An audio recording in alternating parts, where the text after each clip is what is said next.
सासू माँ की नई सहेली। प्रिया किचन में चाय बना रही होती है और सुमन ड्राइंग रूम में बैठकर मजे से टीवी देख रही होती है। तभी दरवाजे की घंटी बजती है। प्रिया, जरा देखना तो कौन आया है।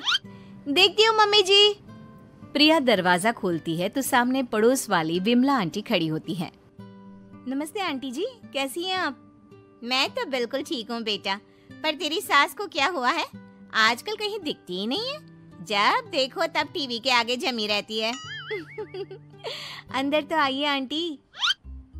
अरे ओ दीपक की अम्मा, कहाँ हो?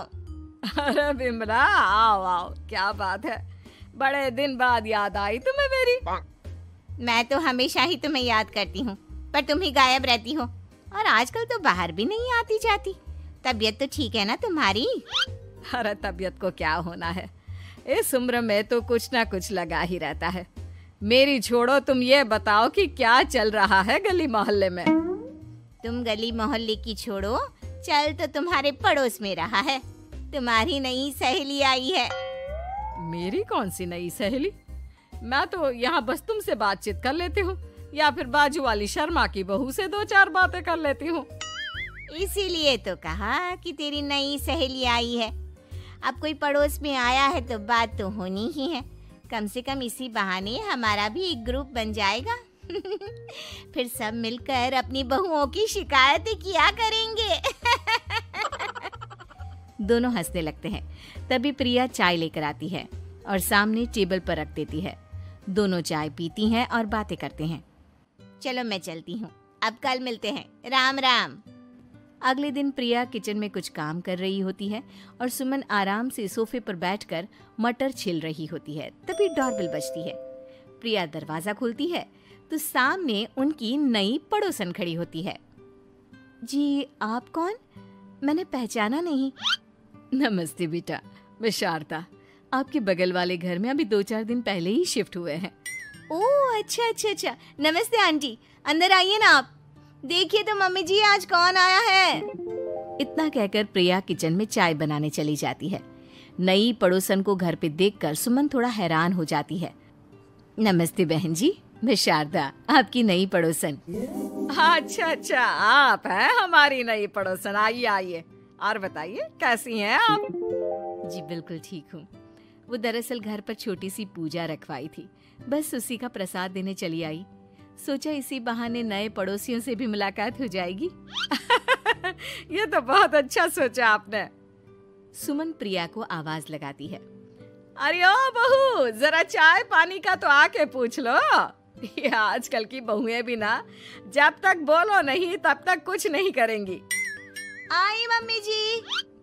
प्रिया चाय लेकर आती है। दोनों बैठकर चाय पीती हैं और खूब सारी बातें करती हैं। अच्छा बहन जी, अब मैं चलती हूँ, फिर मिलते हैं। अब तो आना जाना लगा ही रहेगा। शारदा के जाने के बाद प्रिया किचन से बाहर आती है।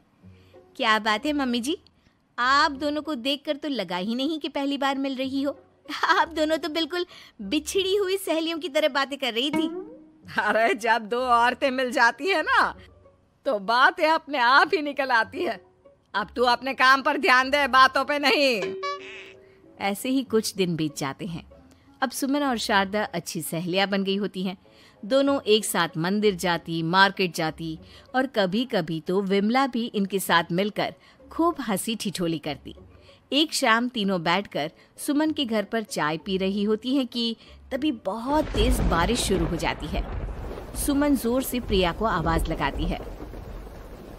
प्रिया, ओ प्रिया, देख कितनी तेज बारिश हो रही है। जाके छत से सारे कपड़े ले आ, नहीं तो सब भीग जाएंगे।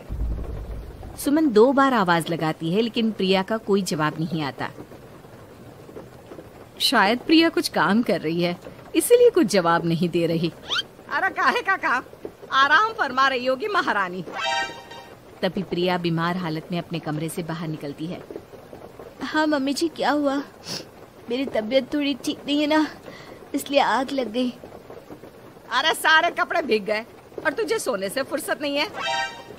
सबके सामने सुमन के मुंह से ऐसी बातें सुनकर प्रिया उदास हो जाती है और छत से कपड़े उतारने चली जाती है। सुमन, ये क्या बात हुई? प्रिया ने बताया ना कि उसकी तबीयत ठीक नहीं, इसलिए उसकी आंख लग गई। तुम भी ना खामखा उसे सबके सामने सुना दिया। अरे आप नहीं जानती शारदा जी, कुछ बहुएं ना बहुत आलसी होती है, घर का एक काम नहीं करना चाहती। ऐसा नहीं है सुमन, तुम्हारी बहू तो बहुत प्यारी है, तुम्हारी सारी बात भी तो मानती है। हाँ सुमन, तुम प्रिया के बारे में ऐसा क्यों सोचती हो? मेरी भी दो दो बहुएं हैं, लेकिन मैं उन्हें अपनी बेटियों की तरह रखती हूँ।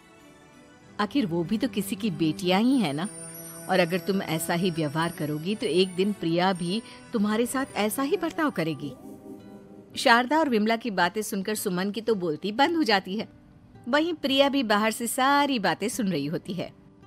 अरे मैं कोई उसकी दुश्मन थोड़ी ना हूँ, मैं भी उसकी माँ हूँ, लेकिन कभी कभी सास बनना पड़ता है, नहीं तो बहुएं हाथ से निकल जाती है। देखो सुमन, ये सब सोच का फर्क है। अगर तुम ये सोचोगी तो कभी प्रिया को अपनी बेटी नहीं बना पाओगी। इतना कहकर शारदा और विमला वहां से चली जाती हैं और सुमन अकेले बैठकर उनकी बातें सोचने लगती है। अगले दिन प्रिया और दीपक अपने कमरे में बैठकर बात कर रहे होते हैं और सुमन उनके कमरे के बाहर कुछ काम कर रही होती है और उन दोनों की बातें सुन लेती है।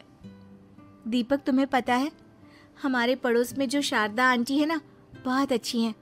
अच्छा, ऐसा क्या हो गया जो तुम्हें वो इतनी अच्छी लगने लग गई? कुछ खास नहीं, बस कल जब मम्मी जी मुझे सबके सामने सुना रही थी तो शारदा आंटी ने मेरा साथ दिया।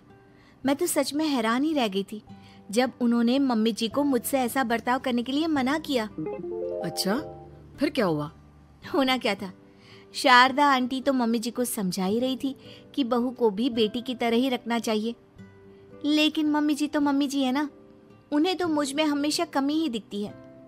काश मुझे भी शारदा आंटी जैसी सास मिली होती जो मुझे भी अपनी बेटी जैसी समझती। सुमन ये सब सुनकर बहुत उदास हो जाती है और वहां से चली जाती है।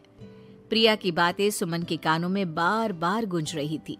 उसे बहुत शर्मिंदगी महसूस हो रही थी कि उसने प्रिया के साथ बहुत गलत किया है।